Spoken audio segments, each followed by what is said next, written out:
प्रिय दर्शकों, हाजिर हूं मैं एक ऐसा सूत्र लेकर। अगर आपको आपकी कुंडली रटी रटाई भी याद है, फिर भी मैं कह रहा हूं यह सूत्र आपको समझ में नहीं आएगा। ऐसे अभी की अभी वीडियो को चाहे रोक दीजिए, पहले अपनी जन्म कुंडली खोल लीजिएगा प्रिय दर्शकों, क्योंकि ये बहुत ही महत्वपूर्ण ज्योतिषीय सूत्र है जो आपके काम आएगा। वैसे तो जितने भी कार्यक्रम मैंने बनाए हैं आज तक, वो आपके काम के ही बनाए हैं और आपके लिए बेहद महत्वपूर्ण ही रहे हैं आपके जीवन में। लेकिन फिर भी मैं एक बात कह रहा हूं प्रिय दर्शकों, ये सूत्र चाहे आपको खुद को आपकी जन्म कुंडली कितनी ही याद क्यों ना हो, फिर भी आपको समझने के लिए अपनी कुंडली खोलनी ही पड़ेगी। प्रिय दर्शकों, मैं चर्चा कर रहा हूं चंद्रमा की। अब आप कहेंगे चंद्रमा, आप अपनी कुंडली में देखिए चंद्रमा जहां बैठे हैं उससे 8 घर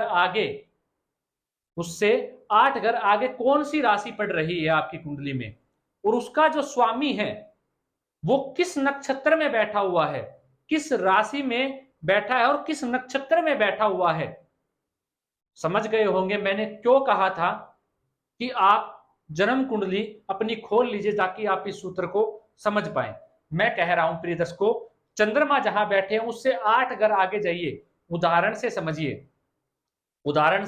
समझिए, मान लीजिए आपकी धनु लगन की कुंडली है। मान लीजिए धनु लगन की कुंडली है और चंद्रमा तुला राशि में लाभ भाव में बैठे हुए हैं। चंद्रमा कहां बैठे हैं? तुला राशि में लाभ भाव में बैठे हुए हैं। अब जब लाभ भाव में बैठे, उससे 8वां घर जो बनेगा वो कुंडली का षष्ठ भाव बनेगा। और जो जन्म कुंडली का छठा भाव है, आप जानते हैं तुला लगन की कुंडली में वो शुक्र ग्रह होता है। अब शुक्र ग्रह को देखिए वो किस राशि में जाके बैठे हुए हैं, किस नक्षत्र में है। मान लीजिए जो शुक्र ग्रह है वो मेष राशि में जाके बैठे हुए हैं, कीर्ति का नक्षत्र में, मान लीजिए भरणी में बैठे हुए हैं, किसी भी नक्षत्र में हो। जब वो आपकी गोचर से उस राशि से गुजरेगा, गोचर में उस राशि से गुजरेगा, तो वो आपके जीवन का कष्टप्रद समय रहने वाला है। उस समय आपको आपके जीवन में कष्ट, दुख, बाधा, रुकावटें आपके जीवन में आपको प्राप्त होगी। प्रिय दर्शकों, दूसरे उदाहरण से समझिए। मेष लगन की कुंडली मान लेते हैं, ये आपको आसानी से समझ में आ जाएगी। मान लीजिए मेष लगन की कुंडली है। अब मेष लगन की कुंडली में देखिए चंद्रमा कहां बैठे हुए हैं।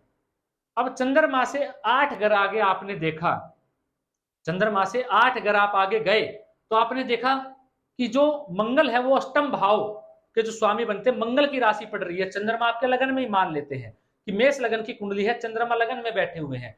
चंद्रमा से 8 घर आगे गए तो मंगल की राशि आई, और मंगल जो है जिस नक्षत्र में बैठे होंगे, मान लीजिए मंगल कुंभ राशि में बैठे हुए हैं, और कुंभ राशि में किसमें? सतभिगा नक्षत्र के अंदर राहु के नक्षत्र में बैठे हुए हैं।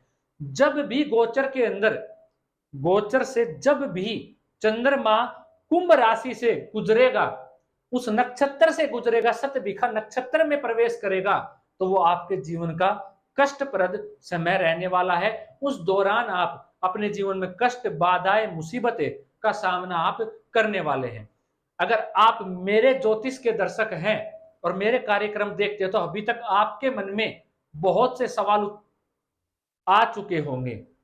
अब उन सवाल जो आए हैं उनका सवाल का जवाब मैं दे देता हूं प्रिय दर्शकों। आप जानते हैं चंद्रमा 2.25 दिन में राशि परिवर्तन कर देता है। एक सवाल आपके मन में उठा होगा कि चंद्रमा तो हर माह में एक राशि से गुजर जाता है। बिल्कुल सही बात है प्रिय दर्शकों, चंद्रमा गुजर ही जाता है माह के अंदर एक राशि से, तो हमें कष्ट हमें तो नहीं होता। अब इसके पीछे समझिए प्रिय दर्शकों क्या लॉजिक है, क्यों है। आप जानते हैं जुखाम, सर्दी जुखाम जो है वो हमारे धर्म में साइंस भी कहती है कि 2.5 दिन तक ही रुकता है, 2.5 दिन तक ही रहता है। अगर किसी जातक उस दौरान जुखाम हो गया किसी को, तो वो 2.25 दिन का ही टाइम है उसका। जहां चंद्रमा राशि परिवर्तन करता है इतना ही समय है जुखाम को ठीक होने के लिए। प्रिय दर्शकों, अब मानते हैं किसी जातक या जातिका को कुछ बड़ी बीमारी है, या वो किसी बड़े रोग से गुजर रहा है अपने जीवन काल के अंदर, और उस समय चंद्रमा उसके जो मैंने बताया वहां से गुजरता है, तो उसको उस रोग के अंदर कष्ट ज्यादा बढ़ जाएगा। पहला तर्क प्रिय दर्शकों। दूसरा तर्क समझिए जो मैं आपको समझा रहा हूं, दूसरा कारण क्या है। मान लेते हैं आपकी कुंडली के अंदर आपके जीवन की सर्वश्रेष्ठ दशा चल रही है। अभी मैंने कार्यक्रम करके भी आपको बताया था कि महादशा चल रही है, मान लीजिए लग्नेश की, और लग्नेश बड़ी अच्छी अवस्था में बैठे और मजबूत आपकी ग्रह स्थितियां हैं। जब अगर गोचर में से गुजरेगा चंद्रमा, तो वो सिर्फ और सिर्फ आपको हल्की सी मानसिक अशांति ही देगा, मानसिक अशांति ही प्रदान करेगा, ज्यादा कष्ट नहीं देगा। लेकिन वहीं आपकी कुंडली के अंदर मारक दशा चल रही है या अकारक ग्रहों की दशा चल रही है जो आपको जीवन में कष्ट दे रहे हैं, तब चंद्रमा उस नक्षत्र से गुजरेगा तो आपके जीवन में बाधाएं, मुसीबत और कष्ट ज्यादा बढ़ा देगा, दिक्कत आपके जीवन में ला देगा, कठिनाइयों का सामना आपको करना पड़ेगा। प्रिय दर्शकों, इस चीज को समझिए, जब आप जानते हैं, पूर्व में आपने काफी बार सुना होगा कि हमें ऐसे ज्योतिषी से मिलते थे, या पूर्व में आपके दादा वगैरह जो भी होंगे वो कहते होंगे कि एक ऐसे ज्योतिषी से जो दिन एक एक दिन का विश्लेषण कर देते थे। अब एक एक दिन का विश्लेषण कैसे होता है प्रिय दर्शकों? वो गोचर से होता है, गोचर कुंडली से किया जाता है एक एक दिन का विश्लेषण।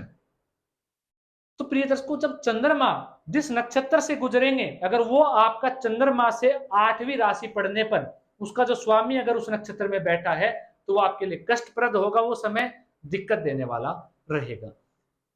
आशा करता हूं प्रिय दर्शकों, आज का जो ये सूत्र मैंने आपको बताया है वो आप कहीं नोट कर कर रख लेंगे और याद भी रखेंगे। अगर आप जन्म कुंडली अध्ययन का कार्य करते हैं और आपने अभी तक अपना भी देख लिया होगा कि अगर इस राशि से चंद्रमा गुजरेंगे तो मुझे कष्ट होगा या दिक्कत आएगी, तो उस दौरान प्रिय दर्शकों, अगर आप कोई बड़ी डील करने जा रहे हैं, कोई बड़ा कार्य करने जा रहे हैं या कहीं यात्रा करने जा रहे हैं, तो उस समय को एक बार टाल दीजिए, रुक जाइए, मत कीजिए, फिर आप देखिए आपके जीवन में कितना चमत्कार होगा।